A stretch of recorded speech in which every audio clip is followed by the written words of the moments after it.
Queridos irmãos, uma boa noite. Sejamos todos bem-vindos a esta casa de amor e de caridade que nos acolhe.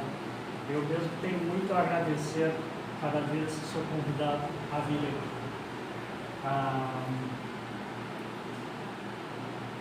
Hoje nós vamos falar sobre alimento da alma. A gente sabe, nós que possuímos corpo material, a gente sabe que precisa de alimentos, tem que se alimentar para poder se manter. Alguns a alimentação é diferente, adequada para algum tipo de organismo, que às vezes para outro não dá, então é bastante variado. Mas só que o alimento espiritual não. O alimento espiritual, ele só tem de dois tipos. Ou a pessoa pensa no bem, ou a pessoa pensa no mal. Então, o alimento espiritual, nós podemos enumerar como o primeiro deles, os bons pensamentos. A gente pensar na prática do bem, porque o pensar vem antes do agir. A gente pensa para agir. E os bons pensamentos, eles atraem para nós os bons sentimentos. Sentimentos de amor, de caridade, de empatia. Pensamentos de caridade, auxiliar o próximo na medida do que a gente pode, e não somente a caridade material. Ela é importante, sim, muito importante, porque nós vivemos num mundo material. Então, algumas pessoas dependem da ajuda de outras. Quando acontecem essas calamidades que a gente vê, que está acontecendo muito agora, a gente percebe a necessidade dos seres humanos. Aquelas pessoas que perdem suas casas, ou perdem o que tinha dentro de casa, estraga fogão, estraga tudo que a pessoa tinha. É necessário a caridade material. Mas aí a gente vê que o propósito de Deus é bem pensado. Quando acontecem essas calamidades, nunca falta indivíduos que vão ajudar, os que dão as coisas. O que não pode dar, pode organizar. Por exemplo, aqueles que doam alimentos, eles recebem. Outras pessoas não puderam doar, elas trabalham armazenando e organizando as sacolas, os pacotes, tudo aquilo que irá de encontro aquelas pessoas necessitadas. A distribuição de medicamento para pessoas que fazem tratamento, de alimentos, de roupas, tudo isso para auxiliar na parte material. Mas também tem a caridade espiritual, que é aquela que a gente sente empatia pelo nosso próximo e resolve ajudá-lo, se não com boas palavras de ânimo, de coragem, de serenidade, de paz, mas pode auxiliar a pessoa emprestando os seus ouvidos, o seu ombro, para que a pessoa possa desabafar. Um abraço é uma caridade. Coisa boa a gente sentir-se abraçado por alguém nos abraça, né? A gente fica tão feliz. E tudo isso, os bons pensamentos, os bons sentimentos, nos colocam em sintonia com os espíritos do bem. E coisa boa a gente entrar nessa faixa vibratória dos espíritos do bem, porque ali nós vamos sentir o conforto e a coragem para não desistir, para nós continuar na luta, para a gente perseverar, porque nós temos uma caminhada para cumprir, que é a caminhada da nossa evolução, e devemos estar fazendo nossa reforma íntima, transformação interior em pessoas melhores. E não devemos pensar, ficar chorando quando a gente erra, porque oportunidades virão que nós vamos poder consertar aquele erro e seguir adiante.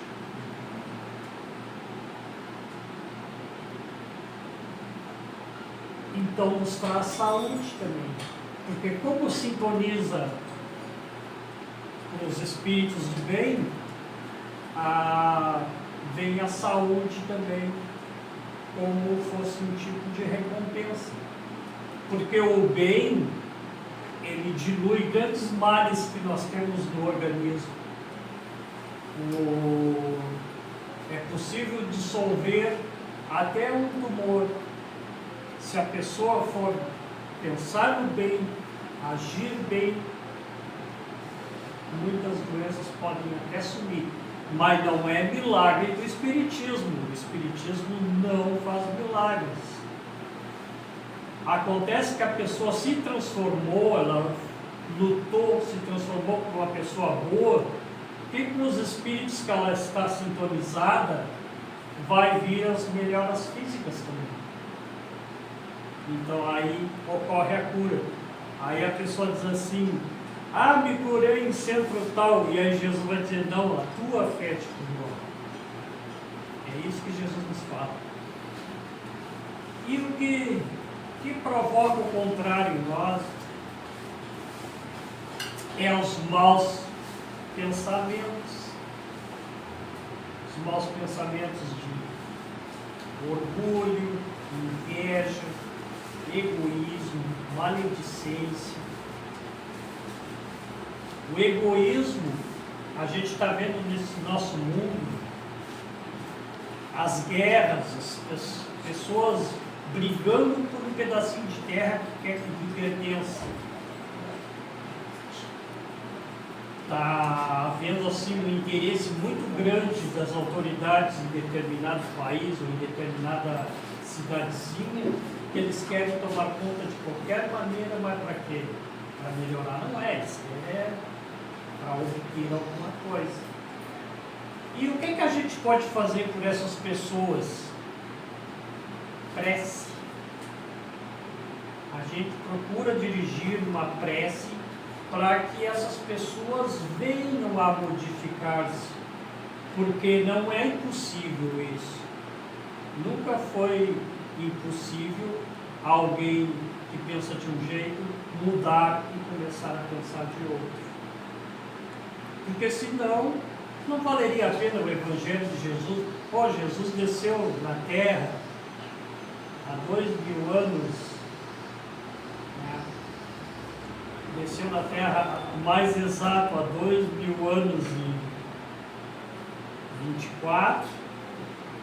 Não valeria nada a pena aquilo que ele ensinou.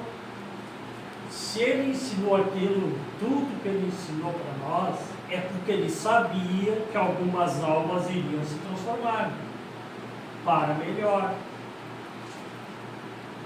Então teve muitas pessoas que conheceram Jesus de perto, que resolveram mudar no momento que acabaram conhecendo ele. Por exemplo, quem se lembra do Zaqueu, o publicano? Zaqueu arrecadava quantias de dinheiro, botava nos cofres. Aí um dia Jesus vinha passando, no meio de uma multidão, e Zaqueu pensou: eu quero conhecer esse homem, mas a minha estatura é baixa, eu não vou conseguir vê-lo, as outras pessoas são mais altas que eu vou subir num pé de sicômoro, que é um arbusto, uma árvore, é muito comum lá em Israel. Ele subiu E aí ele enxergou Jesus e Jesus disse para ele: Zaqueu, apressa-te em descer daí, porque eu preciso que tu me hospedes hoje em tua casa. E Zaqueu, muito feliz, disse assim: se eu defraudei alguém, eu devolvo mais que a quarta parte, uma parte mais quarta parte para aquela pessoa que eu... E outra parte que eu tenho, eu vou resolver dar tudo para os pobres. E aí Jesus olhou para os seus apóstolos e disse: eis que entrou nessa casa a salvação. Mas podemos notar que Zaqueu teve que subir para ver Jesus. O que quer dizer isso aí? Ele estava numa sintonia baixa e aquela necessidade que ele teve de conhecer Jesus fez com que ele tivesse essa ideia de subir na árvore.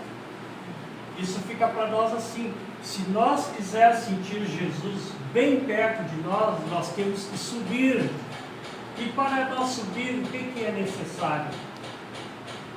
O estudo, o conhecimento, o autoconhecimento, se conhecer a si próprio, o conhecimento evangélico é muito importante. É importantíssimo nós ter o hábito de ler o Evangelho segundo o Espiritismo, porque a gente diz que é o livro de cabeceira. E não precisa assim a gente ler uma página, 2 páginas, 3 páginas. Pode ler só um versículo ali e em cima daquele versículo interpretar 1 hora, 2 horas aí. E além de interpretar, pôr em prática. Pôr em prática na nossa vida diária.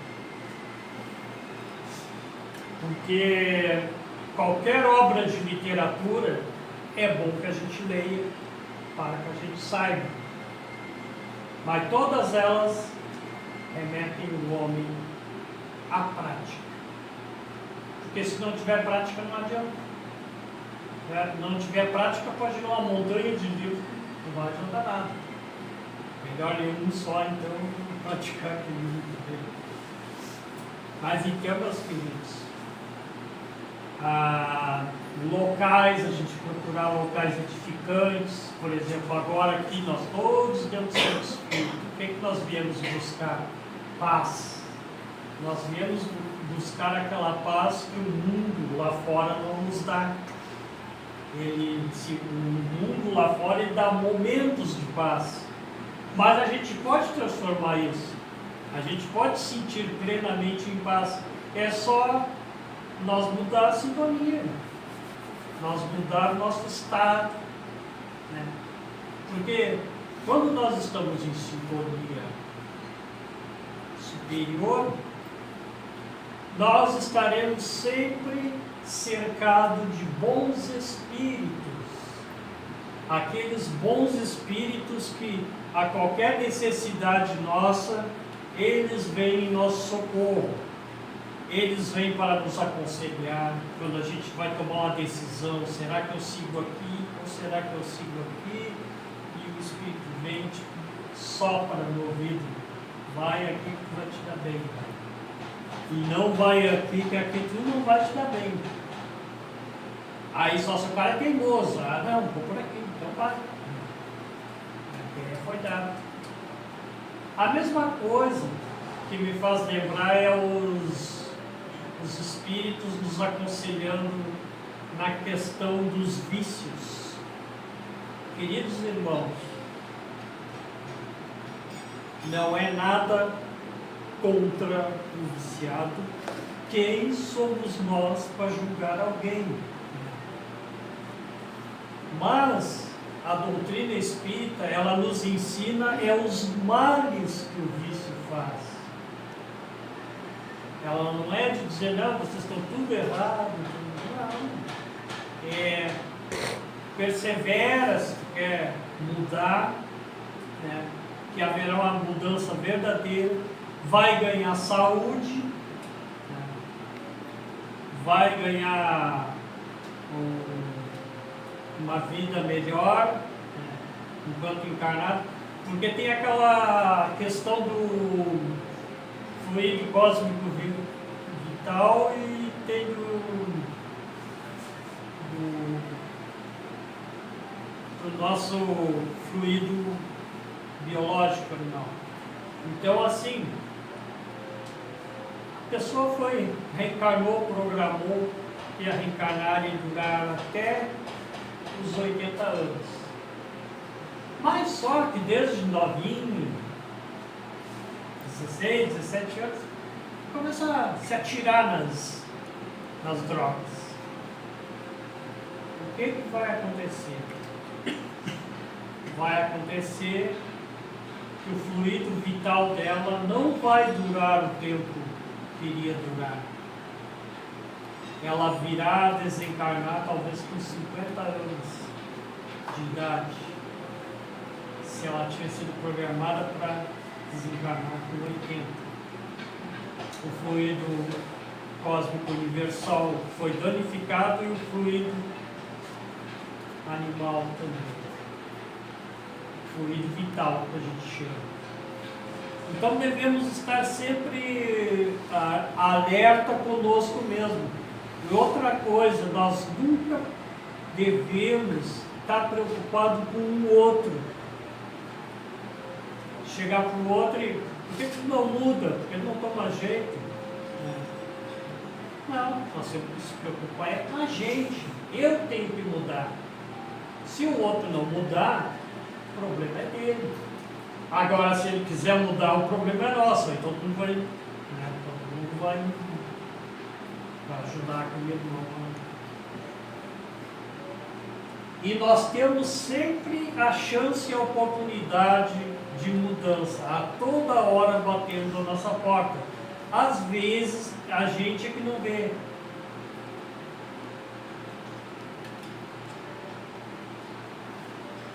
Nós estamos agora no ano novo, 2024. Vamos replanejar nossa vida. Vamos fazer planos para a nossa melhoria.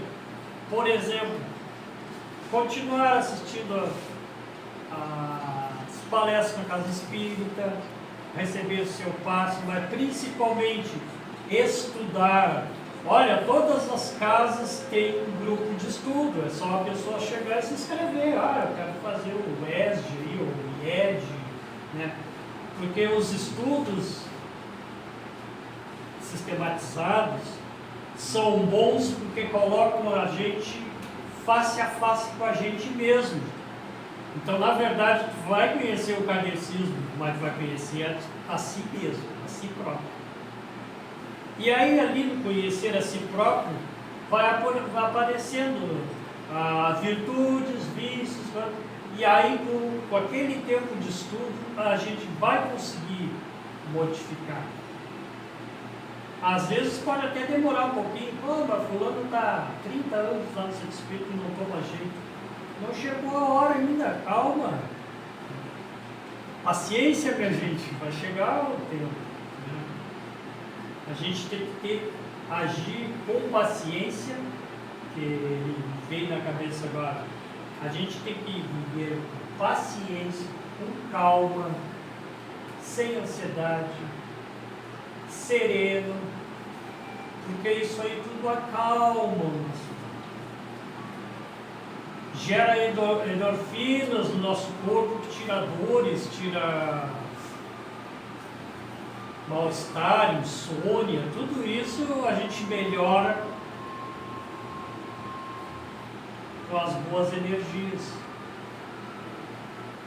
com a paciência, com coisas boas, serenidade, coisa bem boa, a gente sente calmo, ao passo que aquele que não vive,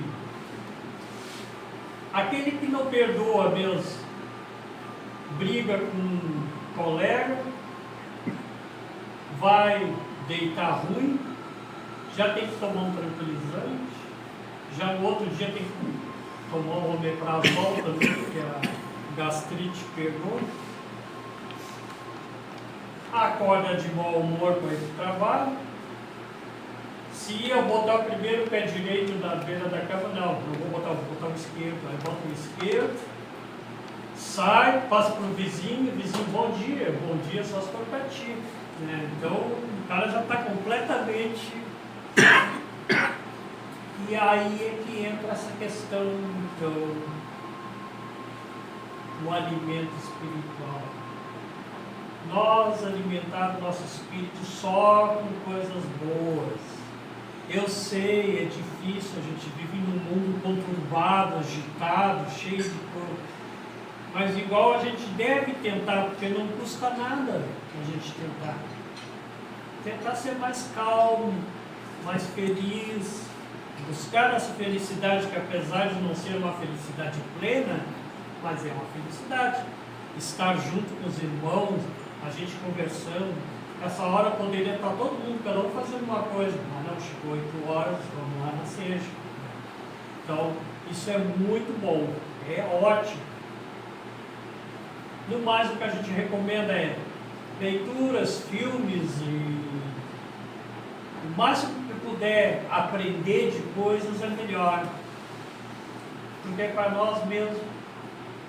Porque, meus queridos irmãos, um dia nós iremos desencarnar, todos nós, não tem exceção. E nós levaremos daqui somente o que nós fizemos. Se eu fui uma pessoa de bem, esses valores vão comigo para a espiritualidade. Se eu não fui, é também o que vai junto. Porque até o corpo fica, nem esse vai. Porque, como diz Richard Simonetti, na alfândega do além, até o alfinete é confiscado, né? Não fica nada, fica tudo em casa. Só o espírito vai resplandecer nas alturas. Queridos irmãos, eu gostaria de contar só um pequeno caso de um reencarnante conversando com o seu mentor. Seu mentor disse para ele que ele iria reencarnar aqui na Terra com a missão de evitar doenças, prejuízos para a saúde. E ele reencarnou pobre, morando numa favela, cresceu, foi trabalhar de gari nos caminhões que recolhem o lixo público, né? E ali era a vida dele. Aí um dia que ele desencarnou, ele chegou lá e perguntou: mas mentor, o senhor não disse que eu ia reencarnar com agente de saúde? Eu lá só catava lixo. Não, meu irmão, pensaste errado. Lá tem médicos, tem enfermeiros, tem farmacêuticos, toda essa turma que trabalha com a saúde. Mas imagina você, se você não estivesse lá para juntar, porque a limpeza do lixo urbano diminui as bactérias, diminui os riscos de doença. Então ele não deixou de ser um agente de saúde. Ele tinha entendido que era mal. O pessoal estava falando, você é um neurocirurgião lá. Não era isso. É manter a cidade limpa, manter tudo em ordem. Queridos irmãos, gostaríamos de desejar um feliz, um próspero, sereno, tranquilo ano novo para cada um de nós. E uma coisa, não desista. Quando vier aquela ideiazinha de desistir, procura alguém, procura aqui o Beto, procura o Jefferson, o João Arthur lá, procurem eles e tenham uma conversinha, que eles vão dar a força necessária para que todos precisam. Então que Jesus abençoe e ampare a todos nós.